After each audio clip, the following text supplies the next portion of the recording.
उत्पत्ति अध्याय 1। सृष्टि। आदि में परमेश्वर ने आकाश एवं पृथ्वी को रचा। पृथ्वी बिना आकार के तथा खाली थी और पानी के ऊपर अंधकार था तथा परमेश्वर का आत्मा जल के ऊपर मंडरा रहा था। उसके बाद परमेश्वर ने कहा, प्रकाश हो जाए, और प्रकाश हो गया। परमेश्वर ने प्रकाश को देखा कि अच्छा है। परमेश्वर ने प्रकाश को अंधकार से अलग किया।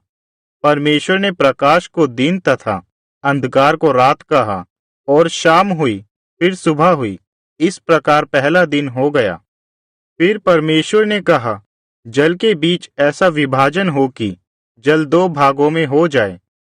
इस प्रकार परमेश्वर ने नीचे के जल और ऊपर के जल को अलग किया। यह वैसा ही हो गया।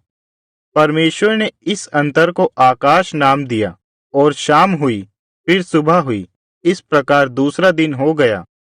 फिर परमेश्वर ने कहा, आकाश के नीचे का पानी एक जगह इकट्ठा हो जाए और सूखी भूमि दिखाई दे, और वैसा ही हो गया। परमेश्वर ने सूखी भूमि को धरती तथा जो जल इकट्ठा हुआ उसको सागर कहा, और परमेश्वर ने देखा कि वह अच्छा है। फिर परमेश्वर ने कहा, पृथ्वी से हरी घास तथा पेड़ उगने लगे, और पृथ्वी पर फलदायी वृक्षों में फल लगने लगे, और वैसा हो गया। पृथ्वी हरी हरी घास बीज युक्त पौधे जिनमें अपनी अपनी जाति का बीज होता है तथा फलदायी वृक्ष जिनके फलों में अपनी अपनी जाति के बीज होते हैं उगने लगे। परमेश्वर ने देखा कि यह अच्छा है। फिर शाम हुई, फिर सुबह हुई। इस प्रकार तीसरा दिन हो गया। फिर परमेश्वर ने कहा, दिन को रात से अलग करने के लिए आकाश में ज्योतियां हो, और ये चिन्हों, समयों, दिनों एवं वर्षों के लिए होगा। और आकाश में ज्योतियां हो, जिससे पृथ्वी को प्रकाश मिले, और ऐसा ही हो गया। परमेश्वर ने दो बड़ी ज्योतियां बनाई, बड़ी ज्योति को दिन में तथा छोटी ज्योति को रात में राज करने हेतु बनाया।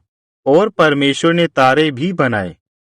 इन सभी को परमेश्वर ने आकाश में स्थिर किया कि ये पृथ्वी को रोशनी देते रहे, ताकि दिन और रात अपना काम पूरा कर सके, और रोशनी अंधकार से अलग हो। और परमेश्वर ने देखा कि यह अच्छा है। और शाम हुई, फिर सुबह हुई। इस प्रकार चौथा दिन हो गया। फिर परमेश्वर ने कहा, पानी में पानी के जंतु और आकाश में उड़ने वाले पक्षी भर जाए। परमेश्वर ने बड़े बड़े समुद्री जीवों तथा सब जातियों के जंतुओं को भी बनाया, और समुद्र को समुद्री जीवों से भर दिया तथा सब जाति के पक्षियों की भी सृष्टि की। और परमेश्वर ने देखा कि यह अच्छा है। इन्हें परमेश्वर ने यह कहकर आशीष दी, समुद्र में सभी जंतु तथा पृथ्वी में पक्षी भर जाए। तब शाम हुई, फिर सुबह हुई। पांचवा दिन हो गया। फिर परमेश्वर ने कहा, पृथ्वी से प्रत्येक जाति के जीवित प्राणी उत्पन्न हो, पालतू पशु, रेंगने वाले जंतु तथा हर एक जाति के वन पशु उत्पन्न हो। परमेश्वर ने हर एक जाति के वन पशुओं को, हर एक जाति के पालतू पशुओं को तथा भूमि पर रेंगने वाले हर एक जाति के जीवों को बनाया।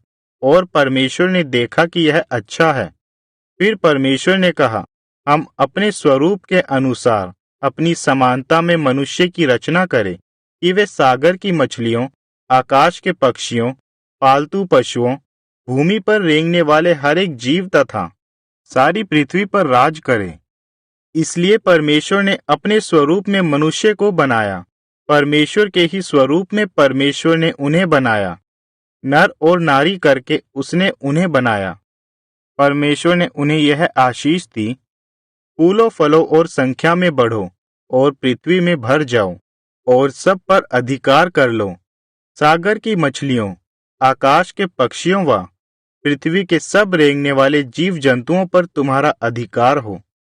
तब परमेश्वर ने उनसे कहा, मैंने तुम्हारे खाने के लिए बीज वाले पौधे और बीज वाले फल के पेड़ आदि दिए हैं, जो तुम्हारे भोजन के लिए होंगे।